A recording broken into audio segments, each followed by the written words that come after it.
Well, today we'll be considering the topic understanding supernatural hand of God for our dry bones to rise again. Understanding supernatural hand of God for our dry bones to rise again. When we say dry bones, we are talking of things that are not working the way they should in our lives. It is everything is dried, nothing is working. There is hopelessness in all our situation. If we begin to realize that there is no hope again for us in whatever we are doing, if it is business, it seems to us business is not going on well, and we are beginning to realize that it is not going to work well again, it means our bones are dried. Everything around us that is not working the way God has purposed it in our lives, and it seems there's no way again for that things to work for us, it means we are heading to a place that we call dry bones. But according to the word of God, whatever situation we may find ourselves in, and it seems to us that there's no way, there's no hope, nothing is going to work again, God is assuring us that we can come back to life again, which means so long as we are still alive, we should not give up. There is hope. There's hope for us. And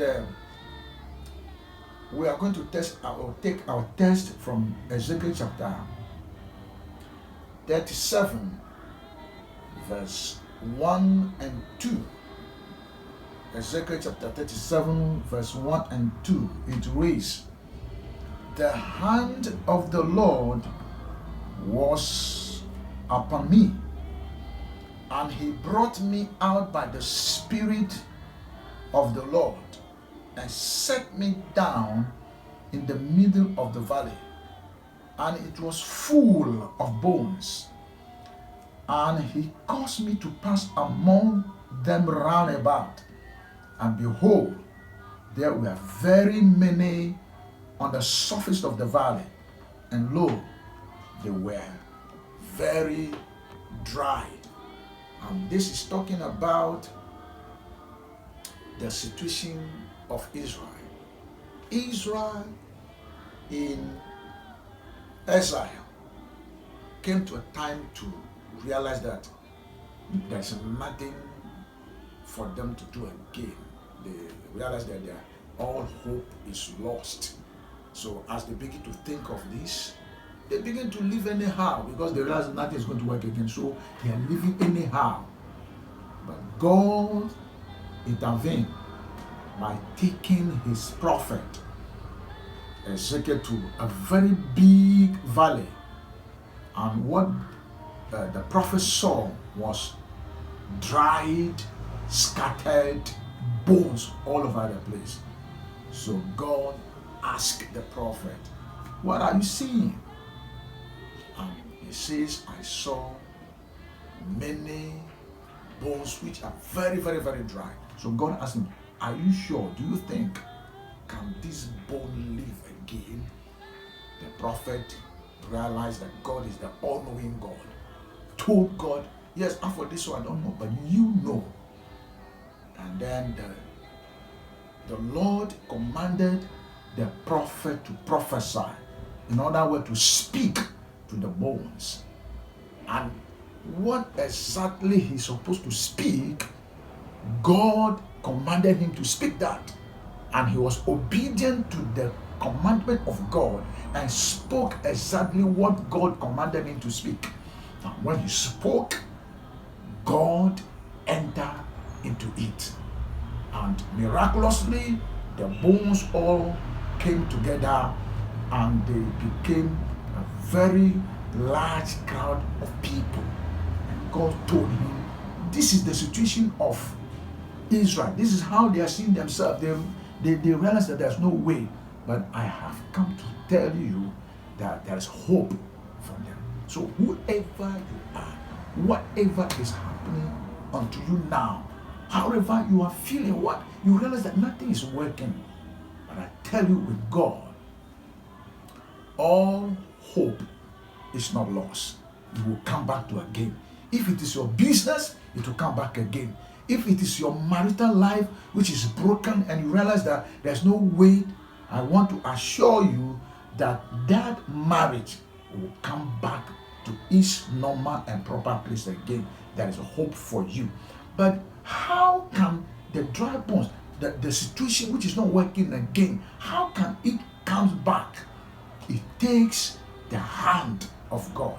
If God's hand come into your situation, then there's going to be restoration.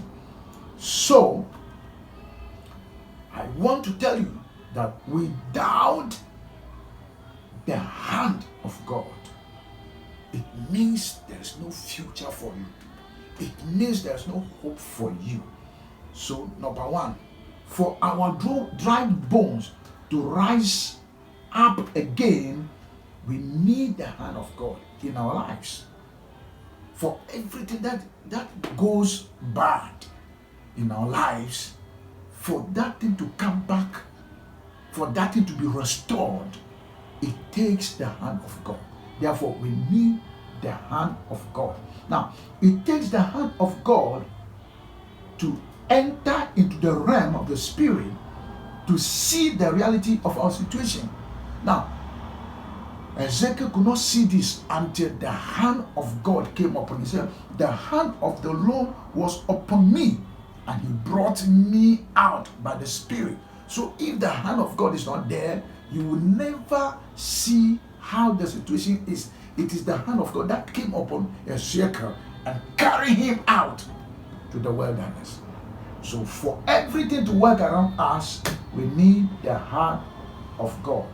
And in fact, all hope is not lost, or all hope is not gone.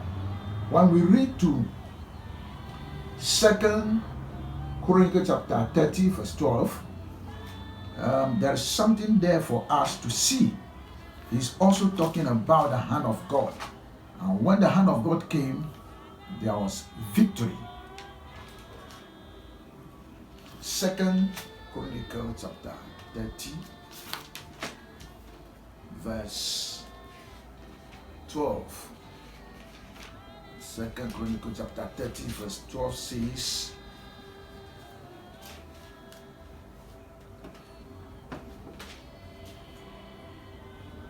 the hand of God was also on Judah to give them one heart to do what the king and the princes commanded by the word of God. The hand of God was also on Judah to give them one heart to do what the king and the princes commanded by the word of God. It means the king commanded the people of Israel, especially those in Judah, to do something. But how are they going to do it? It is not their mind, it is not their wisdom, it is not their anything.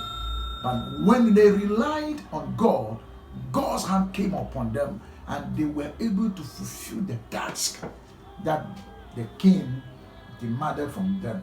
So it is the hand of God that brings a performance of God's will for us. God may say something, God may prophesy, God will say something concerning your life, but if his hand is not in it, that will of God will never be carried out, it will never be fulfilled. So in every area of our lives, we need to be praying and be asking God's hand to come into our situation, to come into our issues, because with God all things are possible. Number two, the hand of God coming upon man enabling him to experience the manifold supernatural and untold blessings. There are so many blessings that is with God, but it takes the hand of God upon somebody's life before he'll be able to experience that blessings. So when God's hand come upon us, that is going to enable us to experience the manifold, supernatural, and untold blessings of God. When we look at the book of Ezra chapter 7 verse 9, then chapter 8 verse 18. When we look at Psalm number 37 verse 24 and Psalm 104 verse 28, it is God who opened his hand for man to be filled with good things. If God opened his hand upon someone, what happens is the person is going to be filled with good things of God.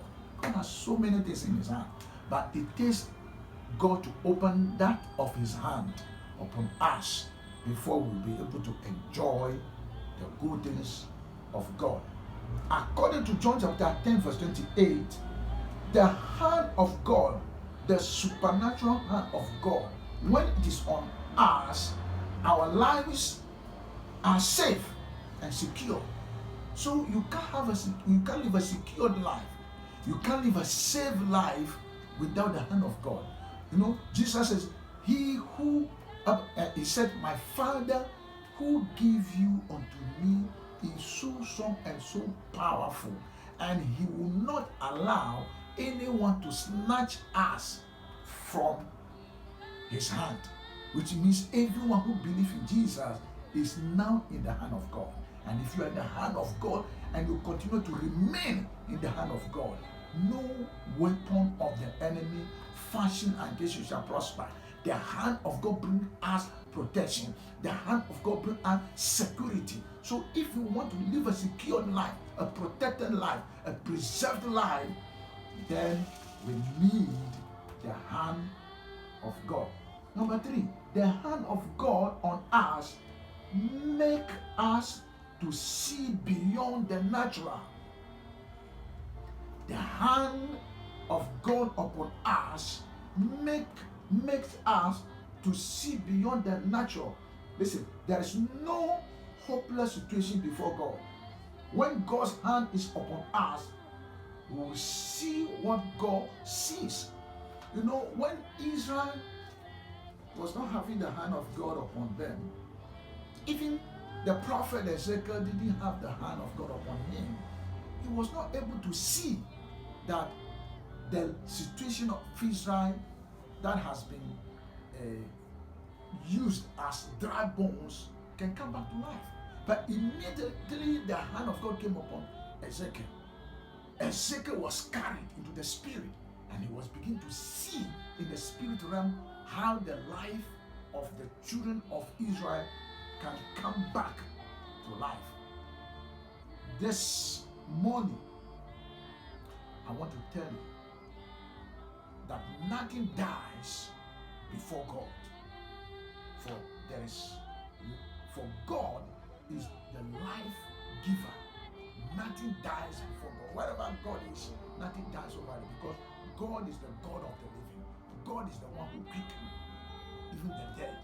So I am urging you that submit yourself unto the strong and the mighty hand of God, and God will enter into your situation. Call his hand into whatever you are going through, which seems so difficult for you, to the extent that you are thinking that nothing can be done. I want to tell you, something can